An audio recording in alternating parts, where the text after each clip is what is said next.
तो मात पिता को ध्यान धरि गुरु को शीश नवाई।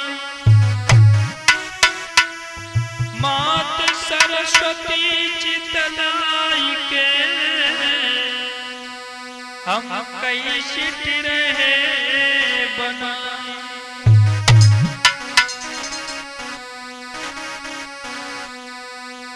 सर्व देवी देवताओं को स्मरण करते हुए आज हम हनुमान कैसेट के सौजन्य से देखते हैं बहुत ही सुंदर कथा की ओर कि किस प्रकार से इस धरा पर छोटे सी उम्र में भक्त ध्रुव ने भगवान की प्राप्ति की। गौर करें हनुमान कैसेट में।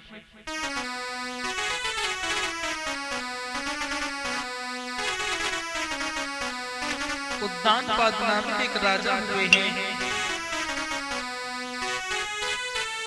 तो नीतिमान भूपाल और सुनाओ हाल प्रजन रे राजी। जागिय सिकीरति की दूजा रे स्वर्ग में गाजी।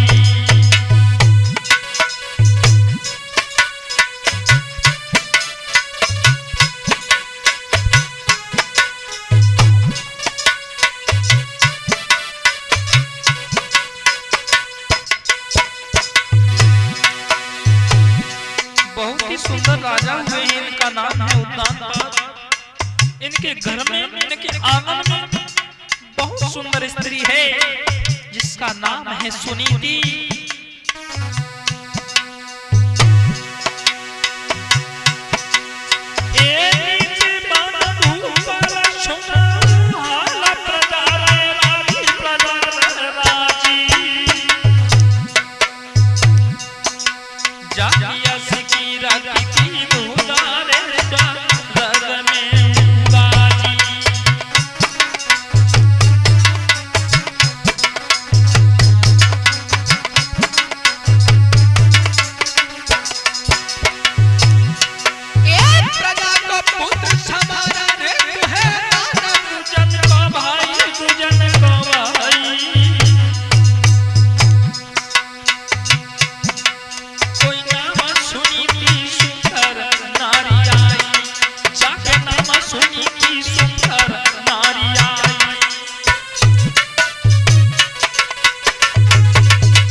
राजा उद्दानपाद बहुत ही सुंदर राजा हुए हैं। इनके घर में बहुत सुंदर पत्नी है जिसका नाम है सुनीति। चारों दिशाओं में इनकी यश की कीर्ति फैल गई है। लेकिन सर्व सुख है राजा के पास, किसी भी बात की कोई कमी नहीं है। सब सुख होने के बाद भी राजा के घर में कोई संतान न होने के कारण सबसे बड़ा दुख है। मेरे भैया, राजा का कोई चेहरा देख लेता है तो अपना अपशगुन मानता है। स्त्रियां राज्य में न जाने कैसी कैसी बातें करती हैं। राज्य के लोग राजा के बारे में बुरा भला कहते हैं। एक दिन ये सब देखते देखते रानी सुनीति को बहुत दुख हुआ। आंगन में बैठ के घुटनों में सर को छुपा करके पपक पपक करके वो दुखिया रोने लगी और प्रभु से कहने लगी,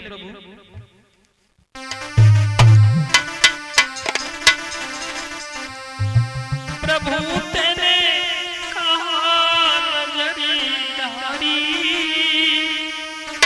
मेरे भयो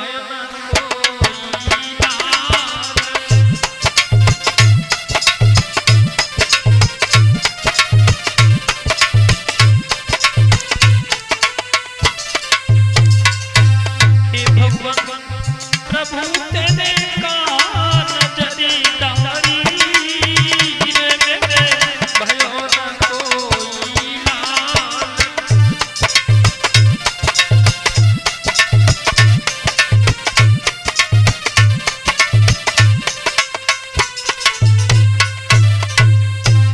हे दीन बंधु घर सुनो मेरो अंगना सुनो,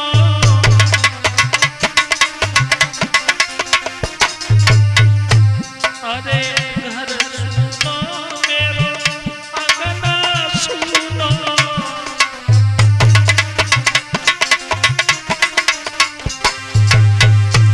अरे बेटा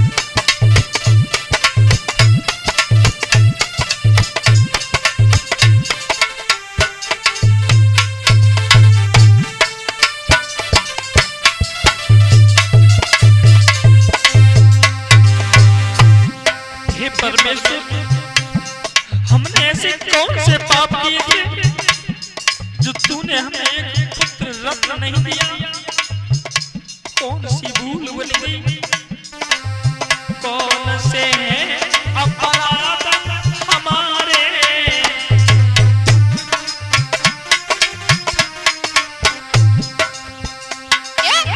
कौन से हैं अपराध हमारे,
मेरे भैया आज रानी सुनीति फपक फपक करके जब रोने लगी,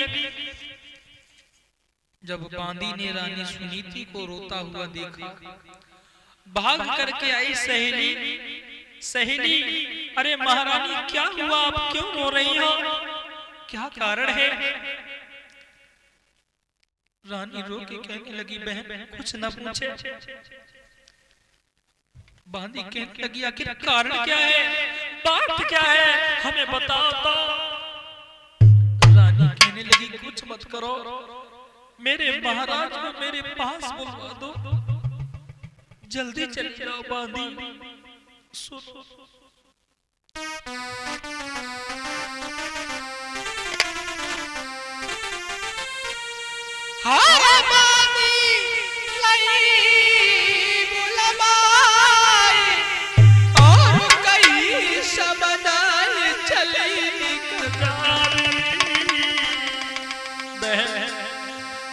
मेरे सैया को बुलाएंगे आंगन में बंदिया,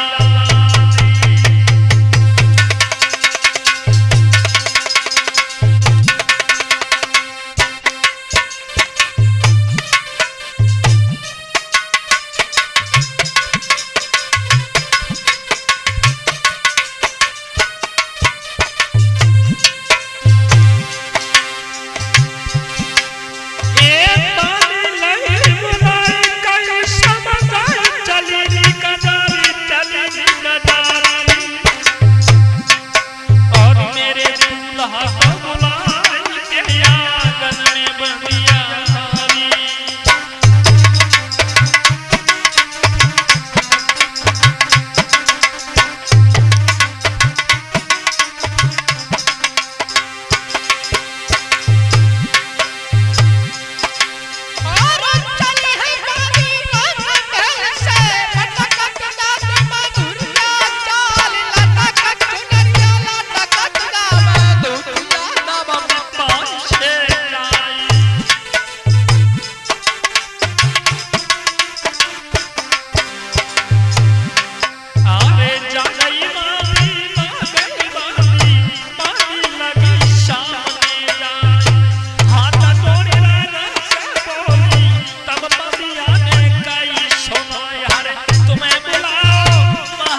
जी हमारे साथ चलो, तुम्हें महारानी याद कर रही है। महारानी फूट फूट कर रो रही है।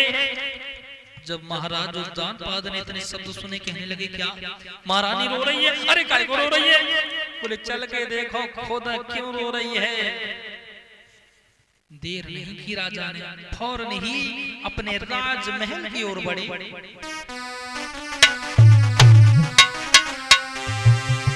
और सुने बाबी की बात न देर लगाई।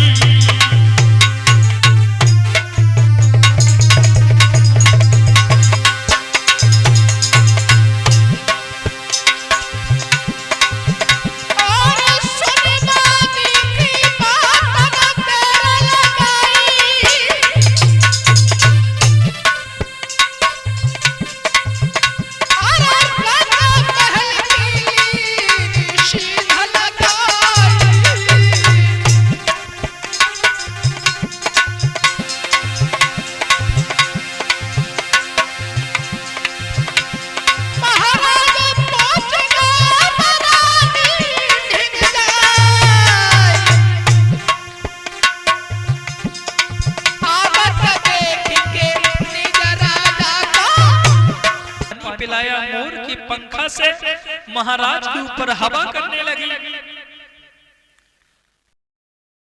बात क्या है आखिर? ये उदासी तुम्हारे चेहरे पर, ये रोने जैसे बहाव, ये आंसू की लकीरें जो तुम्हारे गाल पर बनी हुई हैं, कारण क्या है महारानी?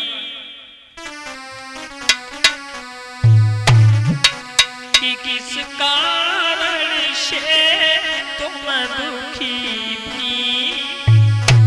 रानी?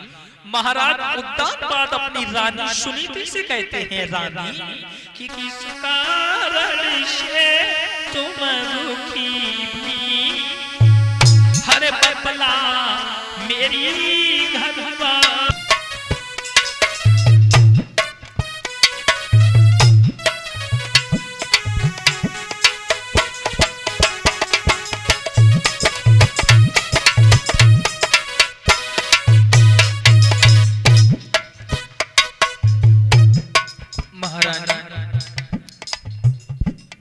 क्या है? आप क्यों रोई?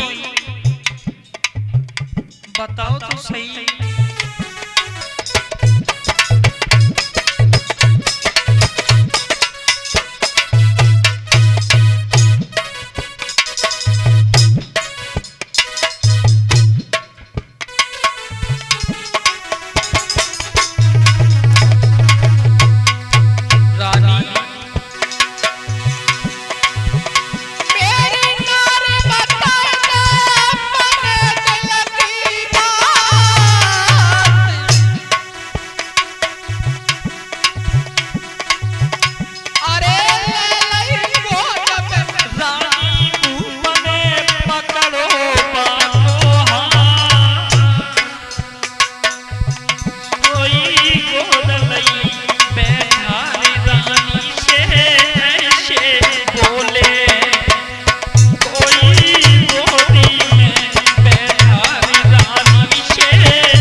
क्या बात है महारानी, आखिर तुम रोई क्यों और रोने का कारण क्या है?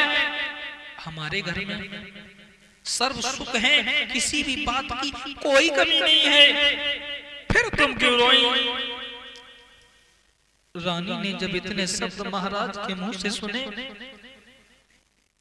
एकदम से फिर रोने लगी। कहने लगी महाराज जानबूझकर अनजान क्यों बन रहे हो? क्या तुम्हें नहीं पता हमारे घर में कोई संतान नहीं है और हमें पता है बिना संतान के आप कितने दुखी हैं। आप हमें धैर्य धारण करा रहे हो महाराज, आप खुद बहुत दुखी हो बिना संतान के। राजा ने इतने शब्द सुने, रानी को धैर्य धारण कराते हुए बोले महारानी रोए नहीं, ये तो कर्मों का फल है, परमात्मा के हाथ में है, वही पुत्र देता है, वही लेता है और वही देकर के छीन लेता है, सब भगवान के हाथ में होता है महारानी, इसलिए रोए ना। रोने से कभी पुत्र प्राप्ति नहीं होगी, न रोने से दुख दूर होता है, रोने से केवल आत्मा दुखी होती है, शरीर दुर्बल होता है, अंदर ही अंदर से प्राणी टूट जाता है, इसलिए मत रो। 4 दिन भगवान ने दिए हैं तो हंस के बिताओ। दुख सुख तो हर प्राणी के साथ लगे रहते हैं, जब तक जीवन है दुख और सुख तो आते जाते रहेंगे। महारानी कहने लगी महाराज मैं आपको सलाह देना चाहती हूँ, क्या आप मेरी सलाह मानेगी? महाराज कहने लगे बोलो क्या सलाह देना चाहती हो? सुनो। अरे मानो मेरी बात बलम, तुम दूजी करो सगाई। महाराज हरे मानो मेरी बात बलम, तुम दूजी करो सगाई। सुंदर कन्या देख के राजा लइयो पाई बियाई।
ऐसा करो तुम दूसरी शादी कर लो।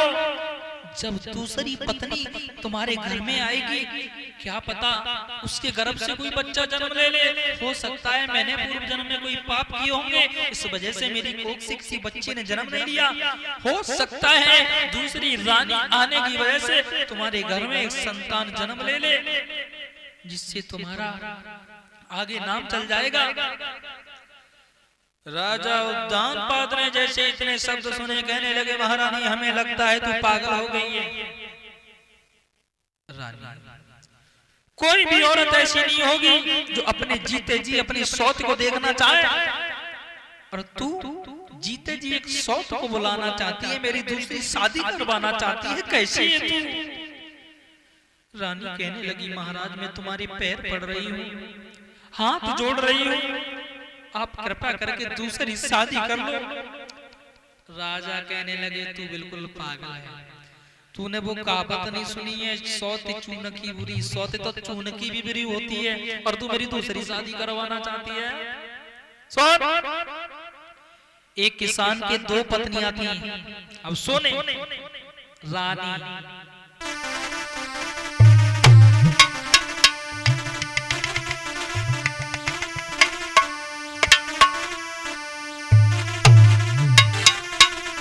अरे एक व्यक्ति के 2-3 रानी। सुन महारानी कह रही है शादी करना दूसरी।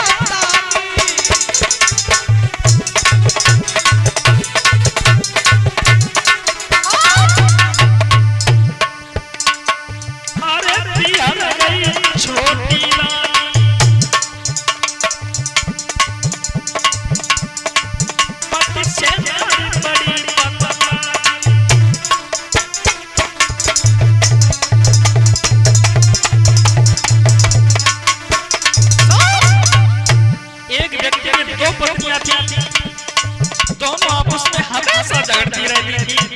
एक दिन छोटी स्त्री अपने मायके चली गई, बड़ी स्त्री दोनों हाथ जोड़ करके बोली, महाराज सुनो, तुम मानो मेरी बात, हो बात मेरी सोच को घरन गाय लइयो, मानो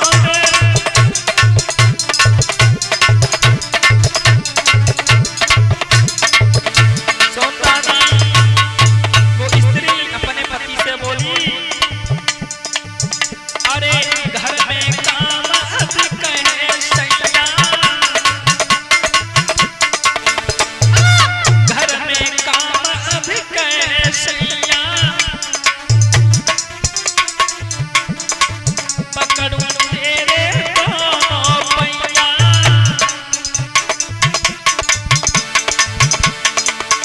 मेरो दुरवल हुई गो बात, हाय जात सोती को घर बुलाए लइयो।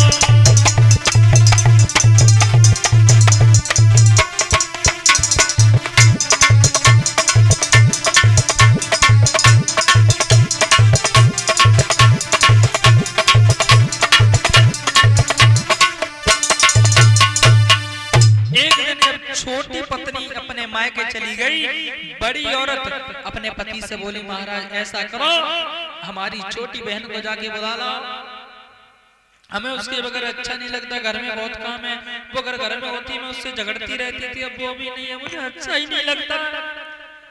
पति कहने लगा, पागल हो गई है क्या? जब वो घर पे होती तो उससे लड़ती है, अब वो चली गई तो अभी तुझे चलते हैं। पति इतनी कह करके खेत पर हल चलाने चला गया। वो सोचने लगी, अब क्या करें, हम बिना सोच के कैसे रहें।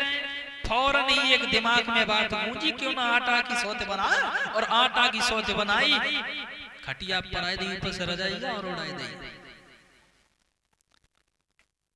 आँखिन की जगह नमक की कंकड़ी रखी दी, ले ये बनी है आँख। और जैसे सवेरे एकदम उठी, गोबर कुरो करने लगी, गोबर कुरो करके फिर घर को आई, बोलिए उठी ना भाई, सवेरे के 8 बजे तुम्हें भाई नींद नहीं आ सकी तुम्हारी, पूरी रात क्या करती रही? फिर चली गई, फिर बुढ़ारे आए, फिर आई, क्यों रही? तो सही है तो उठी ना भाई, उठो जे बासन भी लिया तो लेने का, पति मारा जाते हैं खेत पे तो बहुत मारेंगे, कह के फिर चली गई। आटा की औरत कहाँ ठेके जाए, फिर आई, बोली क्यों रही? तो शर्म ना रही है, तो समय गंदी बात बोली, तो ना धोए, उठ तू आज कितने खन उठाई, तेरे मुंह में लाठी ना करे भाई। अब कोई बात ना, आज हम पूरा काम तो करेंगे, लेकिन आज हाथ दे उनसे ही तेरी शिकायत करेंगे। जल्दी जल्दी बेचारी ने बासन धोए के जीनो लगाओ और बाप पे रख दई चाय। और जगी देख हम चाय रख के जा रहे हैं, गोबर और रेगो सब पाथिया में, तू ऐसो करिए, अगर चूल्हो बुझिया ना तो जाम थोड़ा कंडा जाती है, कंडा चली गई। अब बिना ना पता कि अरे भैया जब चूना की सौतिया कैसे उठेगी, पता नहीं रे जी, मतलब उसके अंदर तो आत्मा ही नहीं है। अब फिर आई, चूल्हो इतनी जोर जर रहा तो कि चाय जो हती पतीली में सवरी जरी दुहाई दुहा, बोली क्यों रही? तो सही चूल्हो देखे रही है, तूने देखो ही ना चाय समझ नहीं गई, तो शर्म ना रही है। अब तेरे कुछ ना कुछ हम इंतजाम करें, पति महाराज कितने खनाए पे हमें मारेंगे। सोई झट बहते में गई रजाइया उतारे के फेंकी और झट से उठाई और कही ले, हम तो जिंदा ही ना रखेंगे, जो तू दुखदाई बने सो उठाई चूल्हे में साथ के धर दई, और जो चूल्हे में धरी अब अल्लाह पटाली करी, जो आटा जरो और जो नोना की कंकड़ी हटी सो पटरा करेगा, उनकी दोनों आंखों में लगी, झट सीना दोनों आंखें फूट गई, आंखें पकड़ के वहीं रोन लगी, रैया चूकावेगा। तो रानी इसलिए ध्यान रखो, सौत चून की भी बुरी होती है, इसलिए मन मारे के घर में बैठो, जी सब बातें छोड़ो। रानी कहने लगी नहीं महाराज, मैं तुम्हारे दोनों हाथ जोड़ रही हूँ, मेरी बात मानना, आप दूसरी शादी कर लीजिए। राजा कहने लगा हमें लगता है तू बिल्कुल पागल हो चुकी है। फौरन ही महाराज वहां से निकल गए, राज दरबार में जाके पहुंचे। सभी दरबारी अपने अपने घर को प्रस्थान कर गए। मंत्री रह गया, मंत्री को इशारा देके अपने पास बुलाया। मंत्री राजा ने कहा इशारे में, मेरे मंत्री जरा इधर आ।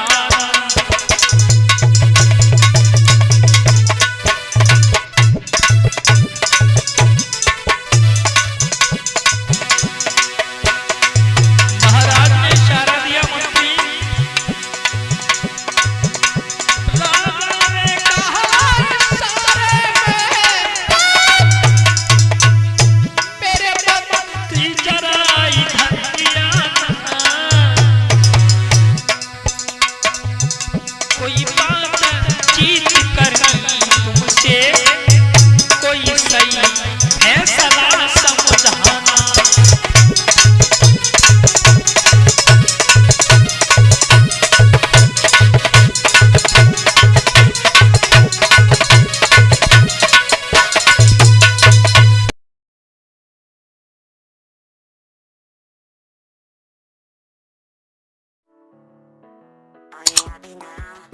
हनुमान कैसेट की वीडियो सबसे पहले देखने के लिए चैनल को सब्सक्राइब कीजिए और घंटी का बटन दबाइए ताकि हमारे द्वारा अपलोड की जाने वाली वीडियो की नोटिफिकेशन सबसे पहले मिले आपको।